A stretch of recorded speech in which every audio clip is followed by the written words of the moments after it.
복음은 시끄러워야 합니다라는 제목으로 말씀에 은혜를 나누고자 합니다. 오늘 우리가 읽었던 본문의 말씀은 크게 우리에게 임팩트를 주거나 감동을 주는 말씀과 구절은 없지만 우리가 좀 신앙생활에 있어서 우리 교회 공동체에 있어서 필요한 말씀이라 생각을 해서 말씀에 은혜를 함께 나누고자 합니다. 바울이 전도여행을 참 많이 하죠. 그래서 1차, 2차, 3차, 4차 하면서 그 지중해 일대를 다 돌아다니면서 예수님의 복음을 전하게 됩니다. 그러다가 지금의 터키 지역이죠. 터키에 있는 에베소 지역에 복음을 전하기 시작했습니다. 복음을 에베소 지역에 전하니까 에베소 사람들이 막 소문이 났어요. 저기 유대인 것 같기도 하고 로마인 것 같기도 하고 이상한 사람이 나타나서 예수라는 사람을 전한다. 그래서 막 소문이 일어난 겁니다. 당시 에베소에는 아뎀이라는 우상 여신을 섬기는 사람들이 있었습니다. 그 우상을 만들고 그 우상에다가 은색, 금장색을 입히고 판매하는 사람이 있었는데 그 사람이 누구냐면 우리가 읽었던 본문에 데메드리오라는 사람이 있었습니다.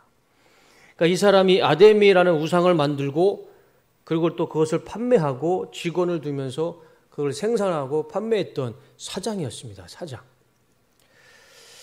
그래서 24절과 25절 말씀을 보면 데메드리오라고 하는 은장이가 은으로 아데미 여신의 모형을 신전들을 만들어서 직공들에게 적지 않은 돈벌이를 시켜주었다. 장사가 잘 됐나 봐요. 그가 직공들과 이런 일에 종사하는 사람들을 모아놓고 말하였다. 여러분이 아시는 바와 같이 우리는 이 사업으로 잘 살고 있습니다. 그러니까 아뎀이라는 우상을 만들어서 판매하면서 좀 사업이 잘 됐나 봐요. 그런데 어느 날 그 동네에 그 도시에 바울이라는 사람이 나타나서 이렇게 얘기를 합니다. 사람이 만든 우상은 신이 아니다. 그러니까 이 아데미 입장에서는 데메드리오라는 이 사장 입장에서는 장사가 안 되는 일이잖아요. 그래가지고 직원들을 불러놓고 이렇게 이야기를 합니다. 26절과 27절이죠. 여러분이 보고 들은 대로 바울이라는 이 사람이 에베소뿐만 아니라 거의 온 아시아에 걸쳐서 사람의 손으로 만든 신은 신이 아니라고 말하면서 많은 사람들을 설득해서 마음을 돌려놓았습니다. 그러니 우리의 이 사업이 명성을 잃어 위험이 있을 뿐만 아니라 위대한 아데미 여신의 신전도 무시당하고 또 나아가서는 온 아시아와 온 세계가 숭배하는 이 여신의 위신이 땅에 떨어지고 말 위험이 있습니다. 그러니까 직원들을 불러놓고요. 우리 사업이 지금 망하게 생겼다. 저 바울이라는 사람 때문에 큰일 났다. 그리고 우리가 믿는 이 아데미 여신의 명성이 땅에 떨어졌다. 그렇게 이 데메드리오가 이야기를 하는 겁니다. 이래서 되겠는가? 막 사람들을 선동하는 거죠. 근데 여러분, 이 아데미 여신이 좀 궁금하지 않습니까? 저는 성경을 읽다 보면 별로 중요하지도 않는 것에 마음이 이렇게 꽂히더라고요. 그래서 아데미 여신을 한번 제가 찾아봤습니다. 바로 이겁니다. 저게 아데미 여신 우상입니다. 유물로 나오죠. 네. 성경이 거짓이 아니라는 게 다 유물로 다 나옵니다. 그러니까 데메드리오라는 사람은 저걸 만들었던 거예요. 저거를 만들어서 이제 팔았던 거죠. 금장을 입히고 예쁘게 해서 저거를 팔았던 겁니다. 그러니까 바울이 나타나서 이제 사람이 만든 저 신은 아데미 신은 신이 아니다라고 하니까 장사가 사업에 큰 타격을 입은 거죠. 그 아데미 우상을 이렇게 세웠던 신전이 아직도 있습니다. 사진 한번 보여주시면 저게 아데미 신전입니다. 저게 터키의 에베소 지역에 가면 저 신전이 유적이 아직 남아 있습니다. 그러니까 우리가 성지순례를 해야 하는 이유가 성경의 말씀이 다 사실인 거예요. 다 역사적으로 다 증명이 되는, 고고학적으로 다 증명이 되는 것들입니다. 거짓이 아니라는 거죠. 저 기둥과 지형을 이제 상상해서 만든 신전이 저 아데미 신전입니다. 저게 세계 제7대 불가사의 중에 하나랍니다. 그 정도로 어마어마하게 크게 만들어 놨던 것이 아데미 신전이었어요. 그러니까 이 에베소, 터키에 있는 에베소 사람들, 적어도 에베소 사람들에게는 아뎀이라는 이 여신과 우상은요, 절대 작은 신이 아닙니다. 그들에게 있어서는 절대적인 신이었던 거죠. 저렇게 큰 신전까지 만들어 놓고.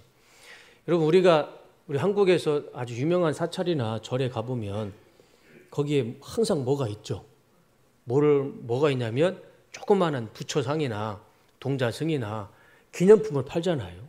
이 데메드리오가 아마 그것을 했던 것 같아요. 저 큰 신전을 세워놨으면 사람들이 얼마나 많이 왔겠습니까? 전 세계에서 아데미를 이 우상하는 섬기는 사람들이 그 신전에 왔으면 돌아갈 때 그 우상을 하나씩 사갔던 거예요. 그러니까 이 데메드리오가 하는 이야기를 들어보면 아마 그 정도 위치에서 사업을 하지 않았나 싶어요. 근데 그 공예품을 팔아야 되는데 수입이 안 좋아져서 직원들을 불러놓고 이래서 되겠는가? 우리 아데미 여신이 이 명성이 땅에 떨어지면 되겠는가? 그렇게 선동을 했던 거죠. 그러니까 28절과 30절 말씀을 보면 거기에 서 있는 사람들이 이 말을 듣고 격분해서 에베소 사람의 아데미 여신은 위대하다 하고 소리를 질렀다. 그래서 온 도시는 큰 혼란에 빠졌고 군중이 바울의 동행자들인 마케도니아 사람 가이오와 아리스다고를 붙잡아서 한꺼번에 극장으로 몰려 들어갔다. 바울이 군중 속에 들어가려고 하였으나 제자들이 그것을 말렸다. 그러니까 도시가 난리가 난 거예요. 바울 때문에, 바울이 전한 복음 때문에 아데미 여신의 명성이 땅에 떨어지고 또 자기의 사업도 지금 위험에 처해졌으니까 이렇게 선동을 한 거죠. 여러분, 그 터키의 에베소 지역에 가면 이 본문에 나오는 극장이 아직도 남아 있습니다. 사진 한번 보여주세요. 이게 바로 에베소 극장입니다. 그러니까 성경에 나오는, 오늘 본문에 나오는 이 극장이 바로 저기이고, 저기에서 사람들이 모여서 에베소 사람의 아데미 여신은 위대하다라고 외쳤던 겁니다. 그러니까 우리가 성경을 좀 유심히 공부하고 좀 관심 있게 보면은요, 다 역사에 다 기록되어 있는 사실이라는 것이죠. 가이오와 아리스다고를 붙잡아서 저 극장에 세워놓고 사람들이 그 에베소 사람들이 아데미 여신은 위대하다라고 외치고 있었던 겁니다. 저 극장이 약 2만 5천 명이 들어가는 극장이라고 합니다. 2만 5천 명. 그 당시 에베소의 인구가 한 10만 명이었으니까 한 10분의 1 정도는 거기에 가서 아데미 여신은 위대하다라고 외쳤던 것이죠. 34절 말씀을 보시면 어느 정도 외쳤느냐? 2시간 정도. 그 2만 5천 명, 그 수많은 사람들이요, 그 원형 극장에 모여서 아데미 여신은 위대하다라고 외쳤던 겁니다. 아주 집단 광기가 일어난 거죠. 그런데 더 재미있는 것은 32절 말씀을 보면 극장 안에서는 더러는 이렇게 외치고 더러는 저렇게 외치는 바람에 모임은 혼란에 빠지고 무엇 때문에 자기들이 모였는지조차 알지 못하는 사람이 많았다. 그러니까 2만 5천 명 중에 사람들이 우르르 몰려가는 김에 또 따라갔더니 여기저기서 이상한 얘기를 하니까 자기들이 뭘 외치는지도 모르고 거기에 왜 있는지도 모르고 그냥 그 소리에서 그 군중들의 속에서 외치고 있었던 거예요. 그러니까 집단 광기죠. 사이비가 이단이 이런 현상이 많이 나잖아요. 자기가 뭘 하는지도 모르면서 막 소리를 지르는 거죠. 그래서 결국 에베소의 서기관이라는 사람이 나와서 그 군중들을 다 진정시키고 다 집으로 돌려보냅니다. 그리고 나서 이 사도행전 19장 말씀이 끝나게 돼요. 저는 이 말씀 가운데 한 가지만은 한번 생각해 봤으면 좋겠습니다. 우리에게 꼭 필요한 말씀인 것 같아요. 복음은 시끄러워야 됩니다. 오늘 설교 제목처럼요. 복음은요, 시끄러워야 됩니다. 복음은 조용할 수가 없습니다. 예수님의 복음은요, 조용하거나 고요한 메시지를 주시지 않습니다. 우리 예수님의 복음과 메시지는 아주 시끄러웠어요. 그 예를 들자면 예수님이 첫 번째 복음의 말씀이 무엇이었을까요? 예수님이 처음으로 예수님의 입술을 열어 목소리를 내시면서 처음으로 인류에게 주신 첫 번째 메시지, 첫 번째 복음이 뭘까요? 회개하라. 마태복음 4장 17절 말씀입니다. 이것이요, 우리 인류에게 처음으로 주신, 최초로 주신 복음의 메시지입니다. 회개하라. 회개하라는 뜻이 다 아시죠? 너희들은 죄인이니 너의 죄를 회개해라. 그래야 천국에 들어갈 수 있다. 이 복음이, 이 말씀이 듣는 사람의 상황에 따라서 굉장히 기분 나쁜 말이 될 수도 있고 받아치는 내용일 수도 있어요. 근데 이 말씀을 누구한테 처음으로 하셨습니까? 유대인들에게 하셨잖아요. 그 자존심이 강했던 유대인들에게 너희들은 죄인이니 회개해라 라고 했을 때 유대인들이 그 말씀을 받아들였을까요? 지금까지도 예수님을 인정하지 않잖아요. 그래서 예수님은 유대인들에게 또 이런 메시지를, 복음을 전하십니다. 하나님을 믿으니 또 나를 믿어라. 너희들이 하나님을 믿는 것처럼 나를 믿어라. 그리고 제가 오예배 시간에 말씀을 드리겠지만 지금까지는 하나님 앞에 기도를 했으면 이제는 내 이름으로 기도해라. 하나님과 예수님을 동일하게 복음을 전해주십니다. 유대인들이 그 이야기를 듣고 받아들였을까요? 안 받아들였어요. 신성모독이라고 예수님을 돌을 들어서 돌을 치려고 그랬던 장면이 여러 군데 나오죠. 그러니까 예수님의 복음은요, 조용하지 않았고 사마리아와 유다와 예루살렘 전체가 아주 시끌시끌하게 소란이 나고 요동이 나고 난리가 났던 거예요. 그게 예수 그리스도의 복음이었습니다. 잠잠하지 않았어요. 조용하지 않았습니다. 예수님이 가는 곳마다 말씀을 전하실 때, 복음을 전했을 때 거기가 이스라엘에서 가장 시끄러운 곳이었습니다. 그리고 그 예수님의 복음이 12명의 제자들과 바울이 그 복음을 전했을 때 제자들과 바울이 전했던 나라, 도시, 민족이 다 시끄러웠어요. 조용한 나라, 조용한 민족이 없었습니다. 복음이 들어가면요, 다 시끄러웠어요. 우리나라는 어땠을까요?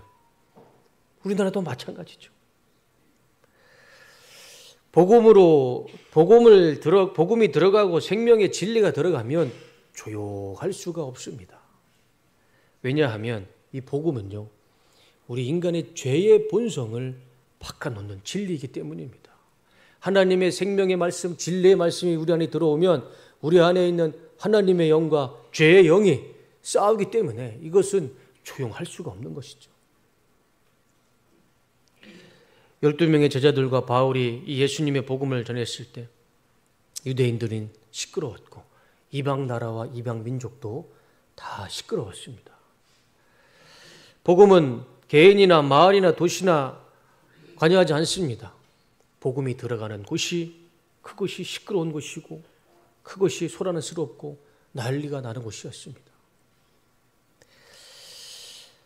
복음은 조용하지 않습니다. 복음을 조용하게 전할 수가 없습니다. 왜냐하면 이 복음 안에 우리의 생명이 달려있기 때문에 이 복음을 믿고 듣고 믿는 자는 영생을 얻을 것이고 이 복음을 듣고 거절하는 자는 심판과 사망과 죽음밖에 없습니다. 이 복음은요, 우리의 생존과 중요한 생존에 달린 문제입니다. 그래서 이 복음을 전하고 복음이 들어가는 곳에는 조용한 곳이 없죠. 지금은 예수천당 불신지옥이라고 외치시는 우리 어르신들이 다 사라졌어요. 제가 어렸을 때만 해도 그런 분들이 참 많으셨는데 지금은 그런 어르신들이 한 분도 보이지 않아요. 아무리 지하철을 다녀봐도 서울역에 가봐도 예수천당 불신지옥으로 외치시는 분이 한 분도 없습니다. 복음은 그렇게 외쳐야 되는데 그렇게 시끄럽게 목숨을 걸고 욕을 먹더라도 그 생명의 복음을 전해야 되는데 그런 분들이 다 사라져 버렸어요. 왜 그랬을까요? 믿지 않는 사람들이 그분들을 욕한 게 아니고요. 한국교회가 그분들을 욕했습니다. 한국교회에서 그분들을 보고 하지 마라 정죄했어요. 시대에 맞지 않습니다. 사람들이 혐오스러워합니다. 그런 이유로 그렇게 예수천당 불신족을 외치는 어르신들이 다 사라졌어요. 근데 복음은 그렇게 전해야 되죠. 그게 복음의 진리라 사수하는 복음이 빚진 자들의 자세 아니겠습니까? 예수님도요, 그 복음을 전할 때 돌을 맞을 각오로 복음을 전했습니다. 그 어르신들이 돌을 맞을 각오로 예수 천당 불신족을 외치는데 우리가 그분들을 막았어요. 제가 지난주에 오후 예배를 드리는데 저는 몰랐는데 신천지 강사 한 명이 저를 만나러 목영식까지 찾아왔다고 그러더라고요. 우리 강신대 장로님이 만나셨다고 그러시더라고요. 신천지들을 보면 참 제가 뭐 편지도 오고 신천지도 오고 우리 성도님들이 오해하실 것 같아서 제가 신천지와의 작은 인연이 있습니다. 제가 군인교회를 섬기면서 신천지하고 제대로 한번 싸워봤습니다. 그러니까 군인교회는 4개의 종교가 있습니다. 기천불, 무교가 있습니다. 기독교, 천주교, 불교, 그 다음에 무교가 있어요. 무교는 말 그대로 종교가 없는 건데 그것도 종교라고 인정해 줍니다. 참 이상하죠? 이상한 종교가 우리 대한민국에 있어요. 왜냐하면 기독교, 천주교, 불교를 가면 종교행사 마일리지라고 1점을 줍니다. 그러면 그게 15점, 20점이 되면 휴가를 하루를 갈 수 있어요. 근데 나는 종교가 없잖아요. 왜 차별하느냐? 그래서 교회 종교가 없는 사람들은 무교도 종교니까 인정해 주겠다. 그래서 1점을 주기 시작한 겁니다. 참 이상한 논리죠? 기적의 논리입니다. 그래서 우리 국방부에서는 대한민국 전 세계 어느 민족과 나라에도 없는 종교가 하나 있습니다. 무교. 네. 말도 이상하죠. 논리도 안 맞는데 아무튼 우리 한국교회는 그런 종교가 있어요. 그리고 기독교 어느 종교 행사든 간에 타 종교를 이야기하면 안 됩니다. 그러니까 기독교에서 목사가 불교를 얘기하거나 천주교를 얘기하거나 또 다른 종교를 이야기하면 안 됩니다. 종교 탄압이 되기 때문에. 그래서 저도 13년 동안 설교하면서 타종교 이야기는 하진 않았습니다. 그런데 맨 앞자리에 우리 이렇게 장로님들 앉아 계시는 맨 앞자리에 전우조 꼭 2명이 와가지고 맨 앞자리에 앉아서 예배 시간 내내 저를 보면서 막 웃어요. 웃는다는 게 저를 보고 막 기쁨과 감사의 웃음이 아니고 알잖아요. 비웃는 웃음. 네. 설교 그거밖에 못하냐 하는 그런 비웃음. 그리고 자기들끼리 옆에서 막 수덕수덕해요. 그럼 맨 앞에 있으면 제 눈이 계속 그쪽으로 가잖아요. 설교를 못하겠는 거예요. 예, 자꾸 저를 방해하는 겁니다. 누군지 알죠? 신천지인 건 저는 알죠. 지휘관들이 다 알려줍니다. 중대장들이 다 알려줘요. 그러면 저는 신천지 우리 교회 같은 경우는 나가라고 하면 그만인데 제가 군인교회에서 너 나가 하면 저도 나가야 돼요. 같이 나가야 돼요. 그렇게 하면 안 됩니다. 그래서 그걸 알고 있으면서도 그냥 같이 예배를 드리는 겁니다. 그리고 또 이 친구들이 핸드폰을 이제 쓰면은 번호가 남으니까 부대에 있는 공중전화로 저한테 수시로 전화를 하는 거예요. 이번 주 설교 그거밖에 못합니까? 그렇게 성경을 그렇게 해석하면 안 됩니다. 어느 교회, 어느 사이트를 가서 한번 참고해 보세요. 그 사이트가 신천지 사이트인 거죠. 그러니까 그 친구들이 아주 전략적으로 저를 해방하려고 했던 거지. 그 당시 한참 막 유명했던 게 이 추수꾼 전략이 있었잖아요. 추수꾼 전략. 그 교회에 가서 교회를 무너뜨리고 목사를 무너뜨리고. 근데 그 타겟이 이제 젊은 혈기의 군인들이 저를 한번 타겟으로 만들어 봤나 봐요. 그래서 너무 안 되겠다 싶어서 제가 예배 시간에 PPT를 만들어서 아예 1시간 동안 신천지에 대해서 이만희의 정체에 대해서 장황하게 아주 설명을 했습니다. 어떻게 됐을까요? 그 앞에 있었던 신천지들이 감사한 마음으로 제게 고맙다 전화했을까요? 바로 신고를 했습니다. 바로 신고를 해서요. 기무대에서도 연락 오고 헌병대에서도 연락 오고 지휘관한테도 연락 오고 목사님 한 번만 더 그런 종교적인 이야기를 하면 잘릴 수도 있습니다. 저 속으로 그랬죠. 뭐 잘리거나 말거나 제가 뭐 그거 가지고 겁낼 사람도 아니고. 그래가지고 그렇게 신천지하고 별로 안 좋은 경험이 있었습니다. 그래서 제가 그 모든 여정을 제가 제 개인 블로그다가 썼어요. 근데 그것도 찾아내가지고 신고를 해가지고요. 제 개인 블로그가 폐쇄가 됐습니다. 1년 동안 제 계정을 쓸 수가 없어요. 그러니까 신천지하고 한번 그렇게 온라인과 오프라인으로 한번 싸우다 보니까 미운정이라고 또 신천지하고 또 정이 들었는지 제가 홍천에 사역을 마치고 대전 그 정보통신학교 봉학교로 사역지를 옮기면서 거기서 사역을 하고 있을 때 거기서도 또 연락이 온 거예요.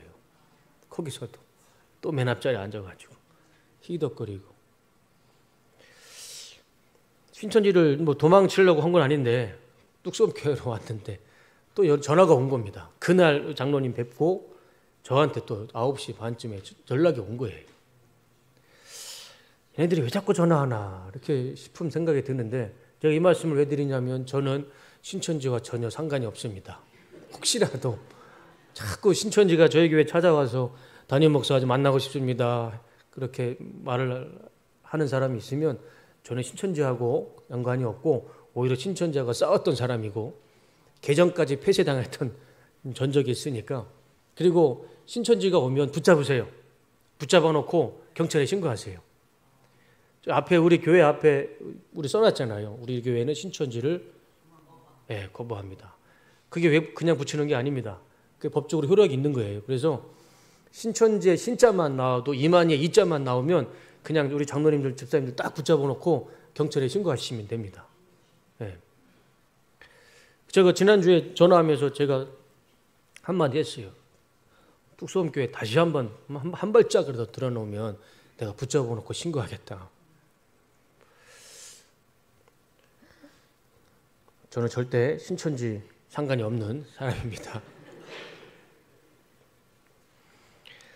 제가 신천지들하고 그렇게 참 몇 년 동안 스트레스 받으면서 그렇게 살면서 제가 느낀 게 하나가 있어요. 신천지들이요. 사입이죠. 이단이고 거짓 복음이죠. 아니 어떻게 세상에 믿을 게 없어서 그 할아버지 이만희를 믿습니까? 이만희가 죽지 않는데요. 그들의 기본적인 교리와 진리가 이만희는 죽지 않는 것부터 시작되는 거예요. 그 할아버지가 하나님인 거죠. 그런데 그들의 그 잘못된 거짓을 그들은 참 부지런하게 바지런하게 근성 있게 포교를 해요. 제가 그거 하나는 제가 인정해 줬습니다. 제가 홍천에 있을 때, 대전에 있을 때, 서울까지 왔는데도 어디 여기까지 온 걸 제가 알고 그걸 알고 이렇게 어떻게 그렇게 자꾸 복음을 전하려고 하는지 전도를 하려고 하는지 그들의 근성은 참 대단한 것 같아요.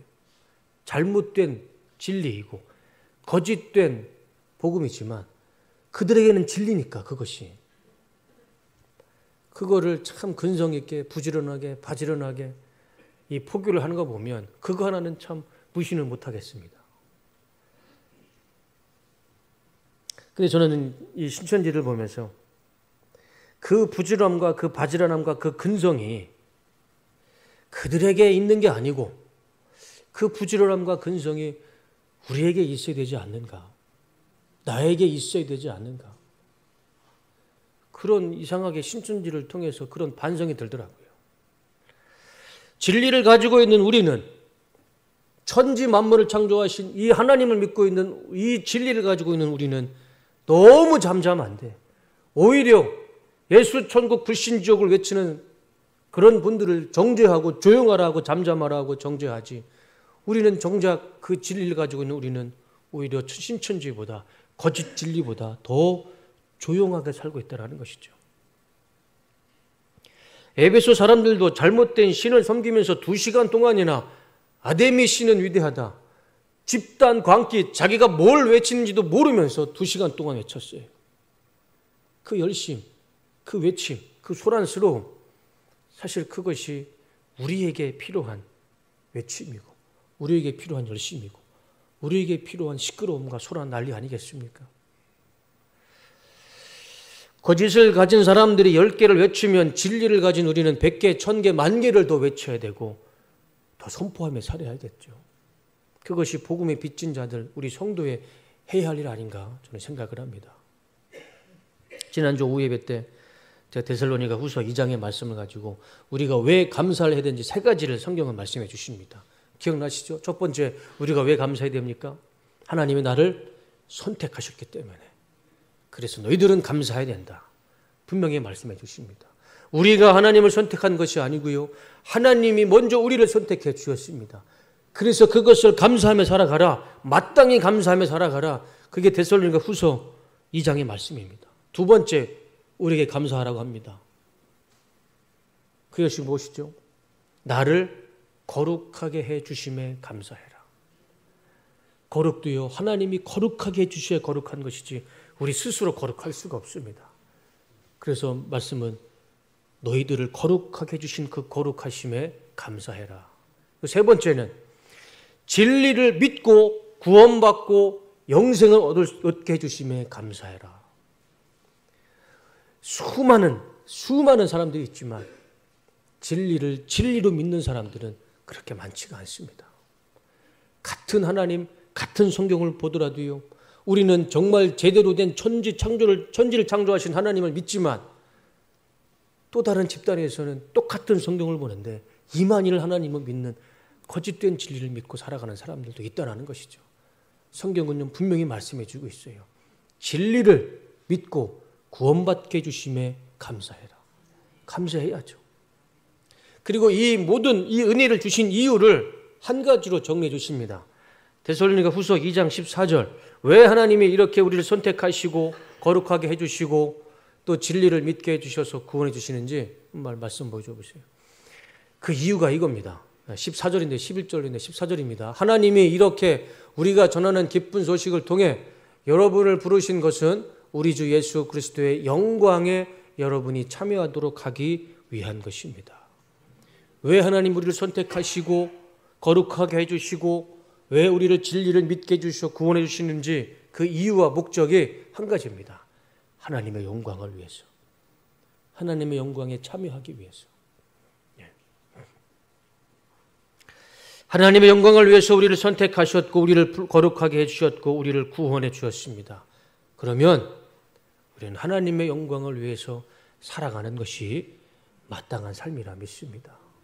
근데 그 삶은요, 복음은요, 조용해서는 안 돼요. 잠잠하게 복음을 전하는 것은 아닙니다. 저는 이 성수동에 우리 뚝섬 침례교회가 우리 성도님들이 전하는 복음으로 그냥 동네가 시끄러웠으면 좋겠습니다. 이 성수동에 하나님께서 이곳에 이렇게 훌륭한 교회를 세우신 이유도 목적은 하나지 않겠습니까? 하나님의 영광을 위해서 이 멋있고 아름다운 교회를 세워주시지 않겠습니까? 그러면 하나님이 이 교회를 세우신 근본적인 목적에 우리는 순종하며 살아야겠죠. 그것이 뭘까요? 동네가 시끄럽게 복음을 증거하는 겁니다. 이 성수동이 시끌벅 소란스럽게 난리가 날 정도로 우리를 통해서 예수 그리스도의 복음, 이 진리의 복음, 신천지가 담임 목사 목양식까지 찾아가면서 복음을 전하는 그 열심이 거기에 있는 게 아니고 우리 안에 있었으면 좋겠습니다. 제발 좀 조용히 하십시오. 제발 좀 신고하겠습니다. 우리 성수동 주민들이 그런 말 나올 때까지 우리가 잠잠하지 않고 복음을 증거하길 원합니다. 우리는 에베소 사람들처럼 돌덩어리를 믿는 사람들이 아닙니다. 그리고 또 신천지나 다른 이단 사이비 종교들처럼 사람을 믿는 종교도 아닙니다. 우리는 하나님을 믿는, 나를 창조하시고 우리를 창조하신 하나님을 믿는 사람들입니다. 우리 창조주를 믿는 하나님은 조용해서는 안 됩니다. 더 시끄럽게, 더 소란하게, 더 난리가 난 것처럼 예수 그리스도의 복음을 증거하며 살아가야 할 줄로 믿습니다. 1785년 조선에는 정조대왕이 통치하고 있었죠. 이 정조 시절에 큰 사건이 있었습니다. 천주교가 들어와서 천주교 신자들이 생겨났던 겁니다. 근데 이 천주교 신자들이 비밀 장소에서 신앙 집회를 하다가 걸렸어요. 들통이 난 겁니다. 그래서 그때부터 이 천주교 박해가 시작됐고 순교의 역사가 시작됐습니다. 그것이 명례방 사건입니다. 불교와 유교에 찌들었던 이 조선 땅의 제사와 우상을 버리고 하나님을 섬겨라 라는 메시지가 선포되게 됐고, 하나님 말씀 성경에는 하나님 아래 모든 사람이 형제고 자매이다, 그런 말씀을 이 복음을 전했던, 이 진리를 외쳤던 조선에 이 예수님의 복음 때문에 발칵 뒤집어진 거예요. 이 조선이라는 나라가 완전히 발칵 뒤집어진 거예요. 그때부터 지금까지 이 예수 신앙의 복음은요, 단 한 번도 조용한 역사를 기록한 적이 없습니다. 저희 집안에서도 제가 말씀드렸잖아요. 저희 할머님이 처음으로 교회 가시고 나서부터 우리 집안이 완전히 발칵 뒤집어졌습니다. 복음이 들어가는 곳은 그렇게 시끄러울 수밖에 없어요. 북한 사람들은 어떻습니까? 북한의 지하교회 성도들은 어떻습니까? 그들은요, 목숨 내놓고 예수님 믿습니다. 목숨 걸고 복음 전합니다. 우리와 같이 이렇게 편한 상황에서 하나님의 은혜로 복음을 전하든 복음을 안 전하든 우리는 별로 누군가의 위험을 느끼지 않지 않습니까? 북한은 결이 다르잖아요. 복음이라는 자체가, 예수라는 이름 자체는요, 북한 성도들에게는 자신의 목숨과도 같은 겁니다.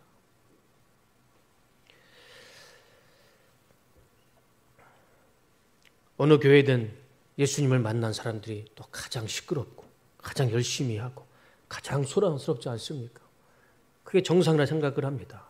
그런 의미에서 우리 뚝섬교회가, 우리 성도님들이 예수님을 만나고 대한민국에서 복음으로 가장 시끄러운 교회가 되시기를 주님의 이름으로 축원합니다.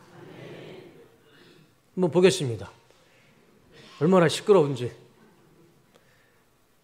우리 안에서 복음으로 시끄러우면 우리 하나님이 마음이 시원하실 것이라 믿습니다.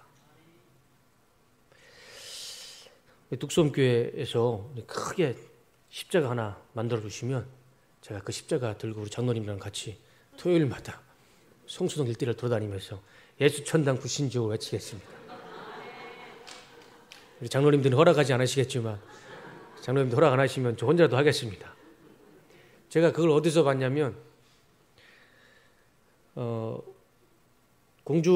제가 다녔던 공주 침례교회가 지금 꿈의 교회죠. 이대 목사님이 이제 부임을 하셔서 부활절이었을 겁니다. 제가 시내버스를 타고 이제 집을 들어가는데 경찰들이 에스코트를 하는 겁니다. 그래서 저는 무슨 행사를 하는 줄 알았어요.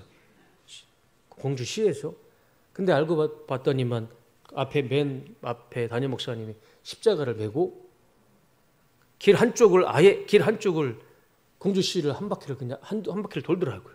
뒤에는 성도님들이 다 예수 천당 불신지옥, 예수님에 대한 복음의 메시지, 부활의 메시지를 적어놓고 피켓을 들고 공주 시내를 그 사처선도를 하나를 맞고 그렇게 복음을 증거하더라고요. 그래서 그랬는지 몰라도요, 지금 꿈의 교회가요, 지금 4개가 있습니다. 4개가. 그 교회마다 1000명이 넘어요. 복음으로 시끄러우면 하나님이 축복해 주신 줄로 믿습니다. 우리가 이 성수동에서 우리만 믿으면 안 되잖아요. 신천지도 그렇게 발악을 하면서 담임 목사 전도해보겠다고, 뚝섬교회 담임 목사 전도해보겠다고 그렇게 열심을 내는데 우리가 잠잠해서 되겠습니까? 우리도요, 시끄럽게 복음을 증거하면서 성수동에 예수님의 복음을 전했을 때 우리 안에 우리가 원하는 그 이상의 축복과 부흥을 우리에게 주실 줄로 믿습니다. 분명 사람들이 욕을 할 겁니다. 혐오스럽다. 조용히 해라. 요즘은 그런 전도하면 안 된다. 시대에 맞지 않는다. 많은 목사들이 아마 비난하고 정죄할 것입니다. 그러나 상관없습니다. 우리가 사람 보고 사는 사람들 아니잖아요. 우리는 하나님 바라보고 하나님의 영광 바라보는 사람들 아니겠습니까? 사람들이 뭐라 하든 그건 중요하지 않습니다. 하나님이 보셨을 때 하나님의 영광스러운 일이라면 우리가 마다할 일도 없고 우리가 잠잠해야 할 이유도 없고 우리가 주춤해야 할 이유도 없습니다. 사람들이 뭐라 하든 그거는 사람의 말일 뿐이고 우리는 복음의 빚진 자로서 예수 그리스도의 복음에 조용하지 않고 잠잠하지 않고 우리 대한민국에서 가장 복음으로 시끄러운 우리 뚝섬교회가 되기를 주님의 이름으로 축원합니다. 우리 아멘해 주셨으니까 다음 주부터 한번 보겠습니다. 얼마나 시끄러운지 한번 보겠습니다. 저는 우리 뚝섬교회가 한 가지만 바라봤으면 좋겠습니다. 제가 지난 설교가 계속 길어지는데 제가 지난 10월이죠. 처음으로 청빙 설교를 하러 제 아내하고 우리 아들하고 왔을 때 뚝섬교회 이 건물을 보고 제가 깜짝 놀랐습니다. 제가 한번 말씀드렸던 것 같은데, 와, 이 성수동에 이렇게 아름다운 건물을 세웠구나. 참 교회가 예쁘다. 그런 생각을 했어요. 그리고 하나님이 또 우리 장로님들과 또 우리 권사님들, 제가 우리 장로님들과 권사님들 볼 때마다 참 너무 훌륭하시다. 다 순종하시고 어디 하나 모난 부분이 없으시고, 교회도 이렇게 성수동에 훌륭하게 세워주시고 장로님, 권사님들도 이렇게 훌륭하게 세워주셨고, 이제 우리 교회가 해야 할 일이 뭘까? 이제 하나밖에 없잖아요. 예수 그리스도의 복음을 이 성수동에 아주 시끄럽게 확자지껄, 성수동에 가면 뚝섬교회 성도들 때문에 시끄러워서 집값 떨어진다, 그런 말이 들릴 정도로 우리가 예수 그리스도의 복음을 전하는 그 일에 우리가 최선을 다했으면 좋겠습니다. 우리가 먼저 하나님의 영광을 위해서 복음을 전거했을 때 하나님은 우리의 가정도 축복할 것이고 우리의 사업도 축복할 것이고 우리 뚝섬교회도 축복하실 줄로 믿습니다. 그래서 다 같이 시끄럽게 복음도 전하고 다 같이 하나님께 영광도 올려드리고 다 같이 사람들한테 욕도 먹고 그런 은혜가 우리 가운데 있기를 원합니다. 하나님의 영광을 바라보며 복음을 전하는 우리 뚝섬교회 모든 성도님들 되시기를 주님의 이름으로 축복합니다. 그러면 우리에게 하나님의 차고 넘치는 하나님의 은혜와 기적이 나타날 줄로 믿습니다. 기도하겠습니다. 하나님,